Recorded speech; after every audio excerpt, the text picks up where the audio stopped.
Right, we need to solve for x given the trigonometric equation, the tangent of x over sine x plus 3 over sine x minus 2 tan x equals 6. So we have therefore the trigonometric tangent of x divided by the trigonometric sine of x plus 3 divided by the trigonometric sine of x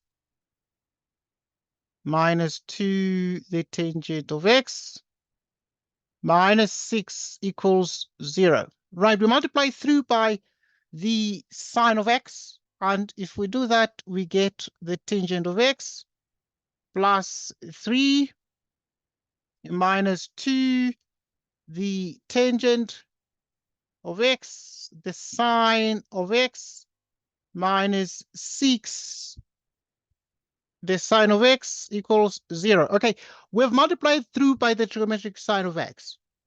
And now it remains to actually proceed to factorize this equation. And the factors of these are the tangent of x plus 3 into 1 minus 2, the sine of x equals 0. And what this means is that we have here the tangent of x equals minus 3. Okay, we have the tangent of x equals minus 3. Or we have the sine of x, the trigonometric sine of x equals 1/2. Right, so what are the solutions to these? So what we have here, we have the reference angles. Here, the reference angle on the left is actually arctan of 3. And arctan of 3 is actually 71.56505 degrees.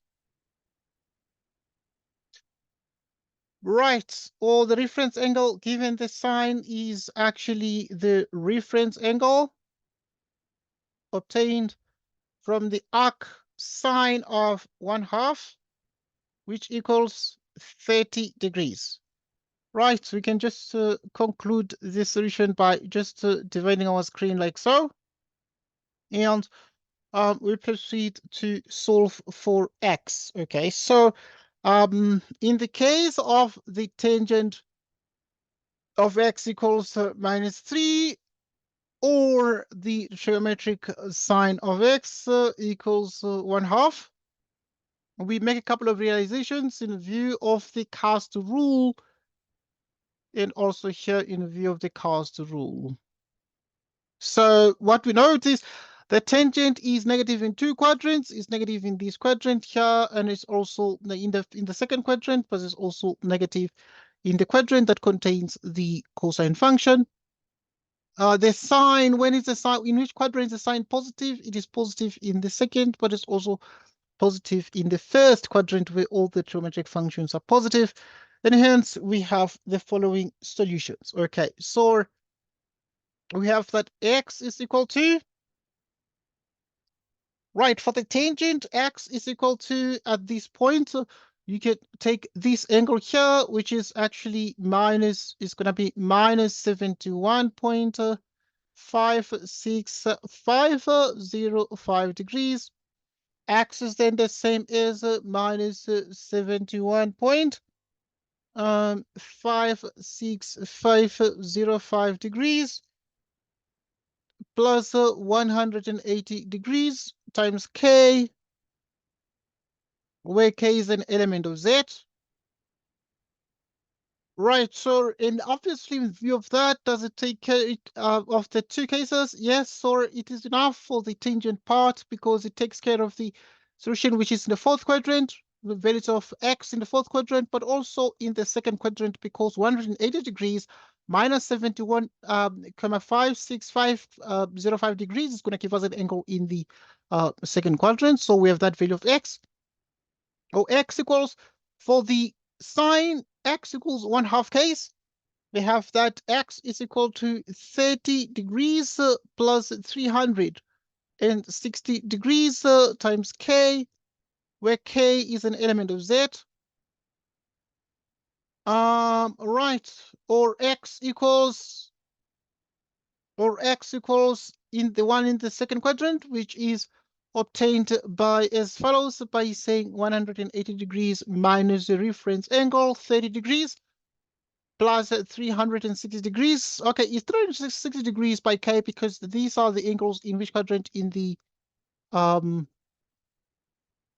second quadrant, in which case this is 150 degrees plus 360 degrees times k, where k is in z, like so. So now what then this means is that we have therefore the two solutions, or rather three possible solutions. X equals the 71.